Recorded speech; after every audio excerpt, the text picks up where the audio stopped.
La PID es una oportunidad muy buena para la ciudad de Valencia porque nos va a permitir tener pues una plataforma que nos dé información de los flujos de turistas a lo largo de toda la ciudad y nos va a permitir tener pues políticas públicas que se basen en evidencia, en datos y que nos mejoren pues esa gestión de flujos dentro de todos los barrios de Valencia. Utilizar todo ese conocimiento generado en todo el país para el beneficio de la gestión del turismo en la ciudad. Es un proyecto muy ambicioso que nos va a permitir a la ciudad gestionar de manera mucho más sostenible el territorio desde el punto de vista turístico. Y para hacerlo con éxito lo que necesitamos son datos, entonces datos, multitud de datos para luego conjugarlos y tomar las decisiones más acertadas para construir el modelo de destino y de ciudad que queremos. El tener los datos en tiempo real de todos los flujos es lo que yo creo es lo más disruptivo de este proyecto comparado con otras PIDs que hemos visto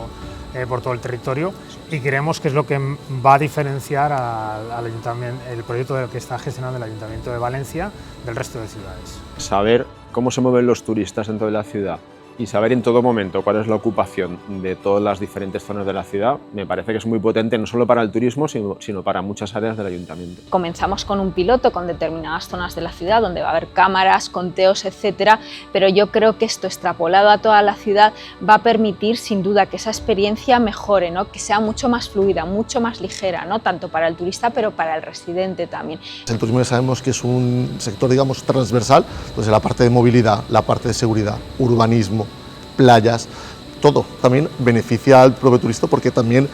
optimiza, digamos, su ruta turística. PID Valencia ha sido un reto en lo que a comunicación se refiere, ya que tenemos que llegar a públicos muy diversos y lo que va a ser el eje que va a aglutinar a todos va a ser la web, el lugar donde van a poder encontrar los mensajes segmentados, las formaciones específicas para cada área y podrán informarse desde ciudadanos a empresas pasando por las propias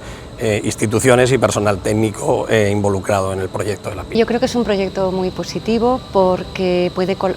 contribuir a mejorar la gestión de la cultura por parte de los agentes privados, las agencias de viajes, los turoperadores y al mismo tiempo ser útil para los visitantes y los ciudadanos incluso que viven en Valencia. Hemos presentado una experiencia inmersiva en torno al Santo Cáliz, lo cual nos parece muy interesante porque bueno, pues es una de las reliquias más importantes, algo que para nosotros es parte de nuestra identidad y que es muy importante transmitir a toda la ciudadanía.